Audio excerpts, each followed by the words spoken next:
coisas que eu também fui percebendo nisto que tu estás a dizer, das pessoas que passam pelas nossas vidas, como as pessoas que a gente vai atendendo e dos padrões que nós adquirimos. Várias vezes eu percebo que um médium, um curador, sempre vai ter uma vida muito desafiadora, porque ele precisa ter problemas, superar os problemas, para quando for ajudar as pessoas na cura, ter legitimidade para ir tratar sobre aquilo. Sobretudo, as questões mais profundas do sistema familiar sempre acabam passando por nós, sempre passamos por aquilo.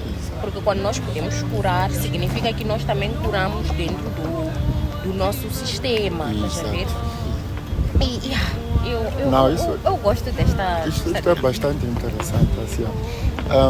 A questão, por exemplo, da mediunidade implícita. O que é que eu considero a mediunidade implícita?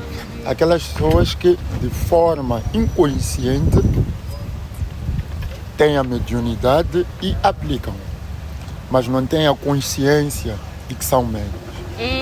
Então, elas vão passando por muitos desafios, muitos problemas, doenças constantes. Por quê? Porque eles estão a ser preparados. Esta questão que está a dizer de curar. Hoje em dia, se alguém me dissesse, aliás, eu gosto muito de contar isso. Eu cresci dentro da Igreja Velha Apostólica sem acreditar na questão da reencarnação, na questão dos antepassados. Eu era muito resistente a esta questão. Mas eu estava lá e via as profecias, via pessoas a manifestar. Ainda assim eu não acreditava. Mas por que eu não acreditava? Porque aquilo estava em mim mesmo. E eu lutava e resistia. Sim. Até a primeira vez que eu caí. Levantei, estava a fazer tudo aquilo que eu não acreditava que era possível. É como, por exemplo, o que me aconteceu, eu tinha um ódio dos curandeiros, né? Mas eu também cresci assim. Na minha família, nós não tínhamos uma relação com este lado da tradição, né? Então, na minha cabeça, em algum momento me ensinaram que os curandeiros eram X, Y, Z. E eu cresci com isso. Curandeiros não prestam. Se fosse para falar mal dos curandeiros, eu era a primeira. Quando eu descobri que eu era curandeira, eu ri tanto. Porque tipo, afinal estava a aldear a mim mesmo. Mas é aquilo que nós falamos sobre projeção. Tu nunca vais ter repulsa por alguma coisa com a qual não te identificas. Nós sempre projetamos no outro aquilo que está mal resolvido em nós, ainda que esta projeção seja inconsciente. Por que eu não tinha ódio dos budistas, por exemplo? Porque eles não têm nada a ver comigo e não me diziam nada. E porque não era uma questão mal resolvida em mim. Às vezes estas coisas de nós termos um quê em relação a uma questão também pode ser um indicador do caminho para a resolução dos nossos próprios conflitos. Exatamente. É a questão da teoria do espelho, essa questão da projeção. Se eu tenho uma relação, seja de amizade, seja uma relação amorosa, seja uma relação com os meus pais, é ali uma constante questão que aparece e me cria um desconforto, que aparece e me irrita, que aparece e mexe com a minha energia. Isto já é significar que eu preciso de tratar de alguma questão que tenha exatamente a ver com aquele desconforto. Se eu não gosto porque todos os dias mandam-me, por exemplo, estudar. Não, vai estudar, vai trabalhar. E eu fico chateado, é porque eu tenho algum desafio em relação ao trabalho. Eu tenho um desafio em relação à escola, tenho um desafio em relação ao conhecimento. Há uma questão que ocorreu durante um atendimento em que um dos pacientes dizia o problema é que o meu parceiro é muito conformado. Ele é muito conformado, ele não se movimenta, ele não faz nada, ele não se mexe para que nós possamos evoluir. Ok, tudo bem. O que é que tu fazes quando ele não se mexe? Eu estou sempre a dizer, tu tens que fazer isto, tens que fazer aquilo, tens que... Ok, tudo bem. Tu consegues fazer isso que dizes a ele para fazer? Não, mas ele pode. Eu consigo olhar e ver esta capacidade nele. A capacidade é tua. O que te está a irritar é a tua força. É a tua força. A visão é sua. É isso que você não está a entender. Aquilo só está projetado nele. Porque ele partilha a energia, quer dizer, mais densa possível consigo. Esse é o parceiro. Então, essa força, todas essas coisas de que tu falas, tu é que tens que fazer. E o incrível é que a partir do momento que tu começares a fazer, ele vai fazer a parte dele. Por quê? Porque agora ele está sobrecarregado por uma energia que é sua. Por isso é que tu estás a ver aquela energia. Porque tu colocaste toda esta demanda nele. Então a energia dele não está a fluir, exato, está bloqueado. Precisas tu de retirar a tua energia para que ele possa fluir. Porque nós não percebemos, não sei se não percebemos, mas exploramos muito pouco estas nossas conexões com o mundo. Há pessoas que simplesmente, pelo dom que têm, escrevem obras maravilhosas. Claro. Quer dizer, a mediunidade deles, a forma de serviço, de servir à sociedade, é canalizar, escrever. Uma coisa que eu sempre faço questão de referenciar nas mentorias é: não pensem que a espiritualidade é só para trabalhar como na área de terapias ou só para atendimento às pessoas.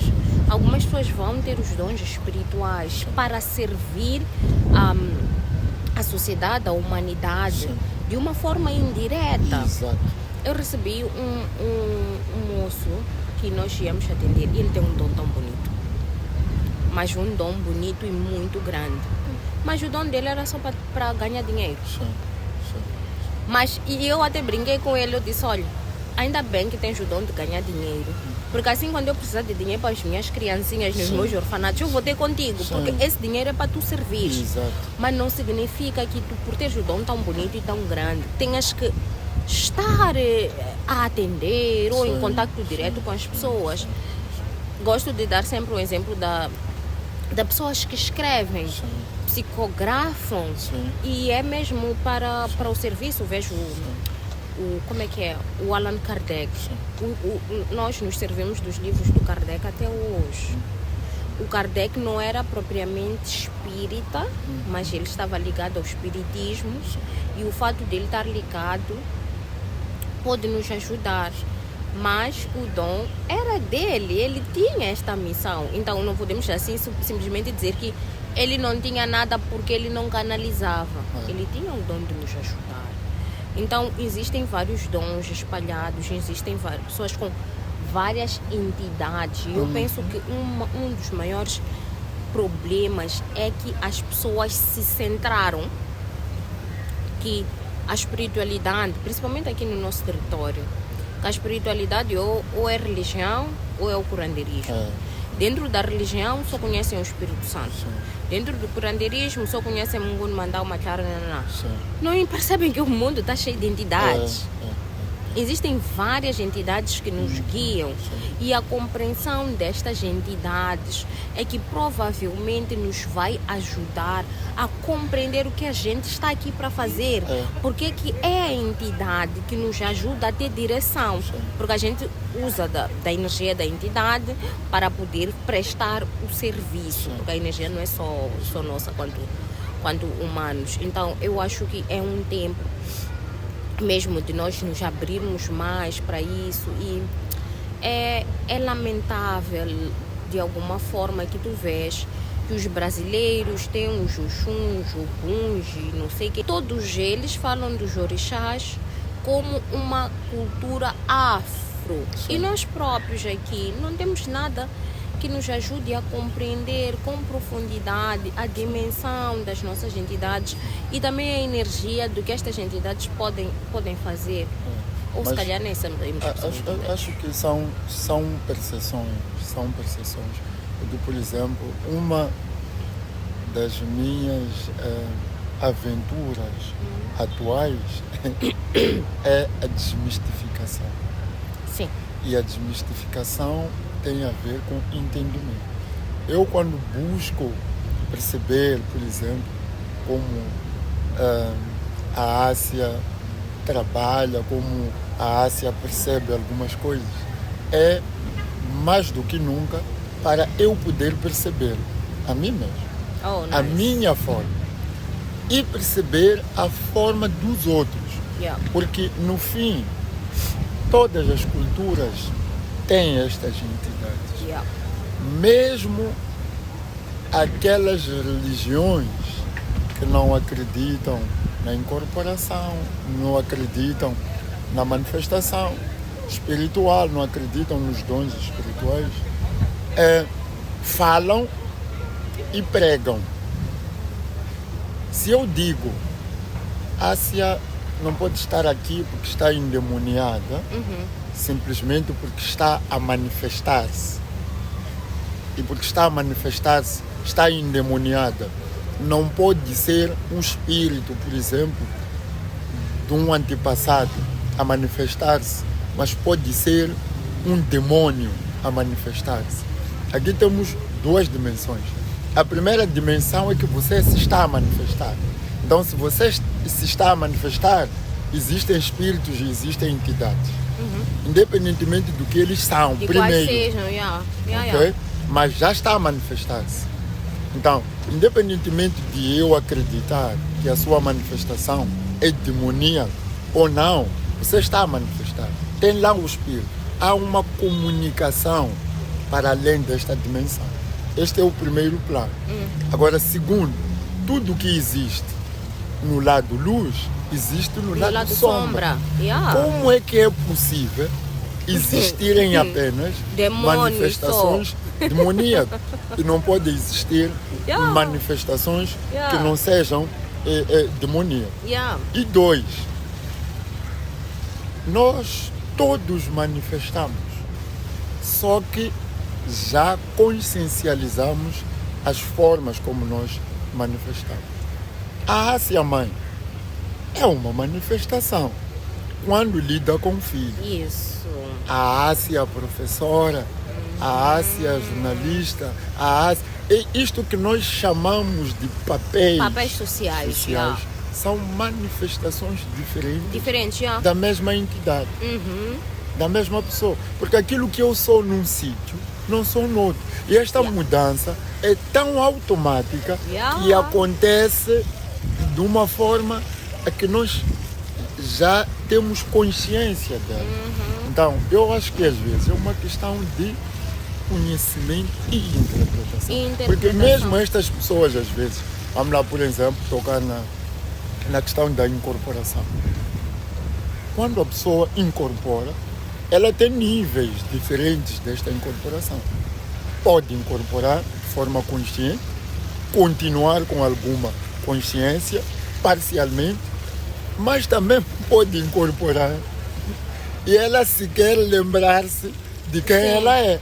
Sabes, eu comecei a entender a questão das diferentes formas de manifestação da espiritualidade a partir do meu próprio processo.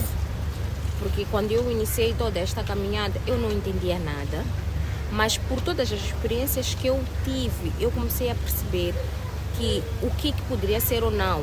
Por exemplo, nunca me passou pela cabeça que um indiano, por exemplo, pudesse incorporar. Estás a perceber? O que eu sabia, ou eu entendia, ou percebia, era que a incorporação e todas aquelas manifestações eram só de entidades africanas, ou então do curandeirismo. Quando eu fui ao curso de Nhanga, em Gaza, uma das minhas entidades, o que ela fazia? Quando eu estivesse ali no início dos batuques, não sei o quê, eu ficava de olhos fechados, boca fechada. Tipo, muda e cega. Ficava ali. Mas eu ouvia. Podiam falar tudo o que quisessem, eu ficava ali. Ou tentava me mexer para dizer, tipo, eu estou aqui. Mas eu ficava assim. Até que alguém viesse colocar uma água na cabeça para eu poder acordar. Mas às vezes aquela entidade fazia mesmo guerra. O que ele queria? Queria dizer-nos, existem suas entidades africanas, mas nós também somos do teu sistema familiar e não temos nada a ver com o africanismo. O que outras vezes já acontecia assim? Despertou-me num dia que aquela entidade chega e veio uma irmã nossa do Nhang, nossa irmã mais velha, mas ela não me conhecia. Quando a entidade chega, ela tirou uma gona, põe a mim na cara. Dizem que aquela entidade partiu tudo. Porque ela me pôs... Para eles, aquilo é... Não vou dizer. Então, ok, naquele dia nós também... A minha baba ali só começava a dizer... Ela sempre zangava com essas coisas de brancos. Não entendemos o que é esse espírito que você tem. Ela não estava a perceber e nem eu. Aconteceu um outro episódio. Foi aí que nós já percebemos que quando eu estivesse assim com as cordas, com aqueles chinos escolares, não sei o quê, quando aquela entidade chegava, eu caía e começava a espumar pela boca. Um líder, já viste alguém ter ataque de epilepsia? Sim. Eu começava com aquilo, espumava, não sei o quê. Sabes, aquilo foi Deus, que uma colega minha teve a ideia de me tirar, porque ela dizia, isto aqui deve ter qualquer coisa dos brancos, porque eles me chamavam de branca, deve ter qualquer coisa dos brancos, e tirou-me aquilo.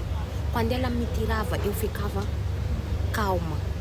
Então foi ali que eu percebi que não, a espiritualidade tem caminhos diferentes.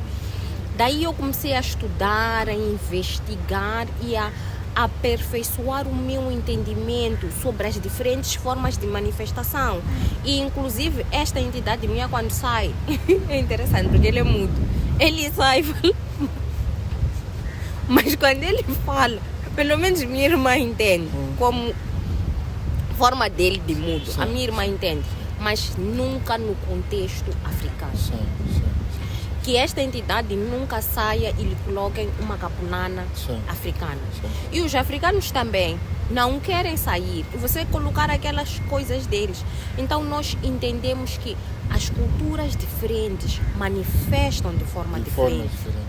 Ou tem artigos diferentes, caminhos diferentes, mas tudo é espiritualidade. Não, isso é muito interessante, porque os pontos de acesso são os mesmos, ou seja, os chakras são os mesmos. Entretanto, a forma como nós acessamos é diferente.